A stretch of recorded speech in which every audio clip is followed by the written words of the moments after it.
Hello, I'm Dr. Visheshwaran, currently working as a consultant pulmonologist and sleep medicine specialist at Yashoda Hospital, Somajiguda. Medicines అంటే options లేదు, but ఇప్పుడు science చాలా వరకు improve అయింది. Severe COPD patients లో కూడా మన ఆయాసం తగ్గడం కోసం, దగ్గు తగ్గడం కోసం ఇన్హేలర్స్ మనం యూజ్ చేయడం పాసిబిలిటీ ఉంది. ఆ ఇన్హేలర్స్ లో కూడా కొత్త మెడిసిన్స్ వస్తుంది. ఆ మెడిసిన్ ఎఫికసీ కూడా చాలా బాగా ఉంటుంది. దీని తర్వాత ఎవరికైనా ఆక్సిజన్ అవసరం ఉంటే మన ఆక్సిజన్ ఇవ్వాలి, లేదంటే వ్యాక్సినేషన్స్. ఇప్పుడు మీరు చూసారు కోవిడ్ టైంలో ఎట్లా మనకు సివియర్ ఇన్ఫెక్షన్స్ వచ్చింది, అట్లా సివియర్ ఫ్లూ నుంచి కూడా మనకు న్యూమోనియా రావడం ఛాన్సెస్ ఎక్కువ ఉంది. సో ఆ టైప్ ఇన్ఫెక్షన్స్ నుంచి మనకు ప్రొటెక్ట్ చేయడం కోసం వ్యాక్సినేషన్స్ కూడా ఉంది.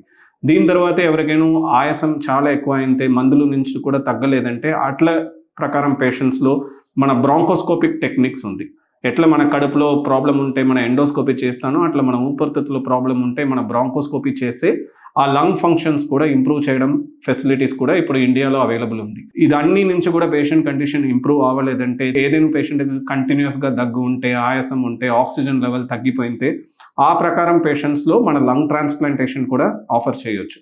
సో ఏదైనా పేషెంట్స్కి సిఓపిడి ఉంటే ఇమీడియట్గా మీ పల్మనాలజిస్ట్ నుంచి కన్సల్ట్ చేయండి. కన్సల్ట్ చేసే ప్రాపర్ మెడికేషన్స్ వేసుకుంటే ఈ ప్రాబ్లం నుంచి మన సిమ్టమ్ రిలీఫ్ తర్వాత ఫ్యూచర్ రిస్క్ కూడా అవాయిడ్ చేయడం కోసం చాలా వరకు మన దగ్గర మందులు అవైలబుల్ ఉంది. మీరు తీసుకునే అదే మందులు, అదే నాణ్యమైన మందులు, కానీ సగం ధరకే. అవును, మెడ్ ప్లస్ బ్రాండ్స్ పై 50 to 80% తగ్గింపు.